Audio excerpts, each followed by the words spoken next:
आज से हम शुरू करने वाले हिंदी साहित्य का इतिहास एसटेट पीसीटी एग्जाम के लिए, साथ में पीसीटी हिंदी के एग्जाम के लिए भी महत्वपूर्ण है। ये क्वेश्चन की फॉर्म में गिवन है, लॉन्ग क्वेश्चन की फॉर्म में। तो हमारे पेपर में तो एमसीक्यू टाइप आने वाले हैं, तो इसलिए मैं जो यहाँ पर जो मेन हमारा जो एग्जाम के लिए इंपॉर्टेंट बात है वो मैंने यहाँ पढ़ ली है और अंडरलाइन कर दी है। सिर्फ वही बातें हम यहाँ पर करेंगे, फालतू की बातें हम नहीं करेंगे, क्योंकि हमारा कोई डिस्क्रिप्टिव एग्जाम नहीं है ये। वैसे ये बुक डिस्क्रिप्टिव के लिए है, जो भी होने वाले हैं एमआरएस के लिए, लेकिन हम इसमें से एमसीक्यू करेंगे एसटेट के एग्जाम के लिए, जो जो इंपॉर्टेंट बातें हैं। सबसे पहले तो जो हिंदी साहित्य का इतिहास है वो क्या है, वर्णानुक्रम पत्ति, यानी कि वर्ण के क्रम के अनुसार लिखा गया था। और किसने लिखा था सबसे पहले ये वर्ण के अनुसार? गार सदतासी और सिंह सेंगर ने। इन्होंने वर्ण के क्रम के अनुसार लिखा था, यानी कि पहला अक्षर जो पहले आते हैं उन सभी रचनाकारों का पहले, फिर इसके बाद हम बात करते हैं कालानुक्रम, यानी कि काल के समय के अनुसार। तो सबसे पहले जो जॉर्ज ग्रीशियन है उन्होंने काल के क्रम के अनुसार लिखा था। इसके बाद मिस्र बंधुओं ने भी इसी पद्धति का से अपने इतिहास ग्रंथ लिखे। फिर जो आगे इंपॉर्टेंट बात है इसके अंदर की विधेयवादी पत्ति, ये पत्ति सर्वाधिक उपयोगी सिद्ध हुई है और इसके जन्मदाता फ्रेंच विद्वान तेन है। और किन विधेयवादी पत्तियों में किन 3 तत्वों पर जोर दिया गया है? जाति पर, वातावरण और क्षण विशेष। अब ये विधेयवादी पत्ति का नाम मैं क्यों ले रही हूँ यहाँ पर? क्योंकि जो हिंदी में साहित्य का इतिहास लिखा गया है वो आचार्य रामचंद्र शुक्ल ने विधेयवादी पत्ति से हिंदी साहित्य का इतिहास लिखा है।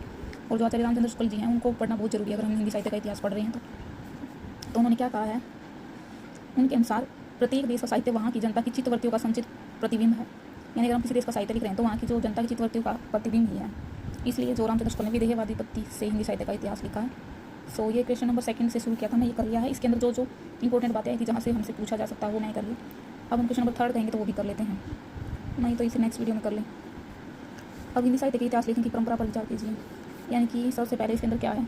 सारे आचार्य रामचंद्र शुक्ल जी का एक कथन है, ये हमें याद रखना है। क्योंकि कई बार हमसे सीधा ये दिया जाता है, ये पूरा लिख देंगे, फिर पूछेंगे कि ये कथन किसका है, तो ऑप्शन में गिवन होगा तो आचार्य रामचंद्र शुक्ल को टिक करना है। तो ये कथन पढ़ लेते हैं, बाकी हम करेंगे नेक्स्ट वीडियो में। सारे रचनाकाल को केवल आदि, मध्य, पूर्व, उत्तर इत्यादि खंडों में आंख मूंद कर बांट देना, यह भी न देखना कि खंड के भीतर क्या आता है क्या नहीं, किसी वृत्त संग्रह को इतिहास नहीं बना सकता। ये कथन किसका? आचार्य रामचंद्र शुक्ल का। और ये इंपॉर्टेंट कथन है, मैंने देखा है कई एग्जाम के अंदर PYQ में कि ये पूछा जाता है। ये लाइन हमें दे देंगे कि ये बात किसने कही है कि जो रचनाकाल को ऐसे बांट देना है उसको हम हिंदी साहित्य का इतिहास नहीं कह सकते। ये किसका कथन? तो ये आचार्य रामचंद्र शुक्ल जी का कथन है। अब इसके बाद है जो आचार्य रामचंद्र शुक्ल पूर्व हिंदी साहित्य लेखन परंपरा के 2 गुण के अनुसार क्या है? अनौपचारिक है और क्या है? औपचारिक है। औपचारिक तो हम डिटेल में देखेंगे पूरा। सबसे पहले गार सदतासी, फिर सिंह सेंगर, जो ये सब औपचारिक, ये डिटेल से अलग क्लास में देखेंगे नेक्स्ट में। अनौपचारिक क्या है? अनौपचारिक इतिहास लेखन में जैसे भक्तमाल, कविमाला, कालिदास, हजारा, 84 वैष्णव की वार्ता, 252 वैष्णव की वार्ता, ये कुछ ग्रंथ हैं जिनमें इतिहास बोध का अभाव था और ये कवि के जीवन परिचय पर आधारित है। ये अनौपचारिक इतिहास है। औपचारिक हम नेक्स्ट वीडियो में करेंगे, अभी टाइम हो गया है इस वीडियो का। ये बहुत इंपॉर्टेंट बातें लिखी हैं इसके अंदर।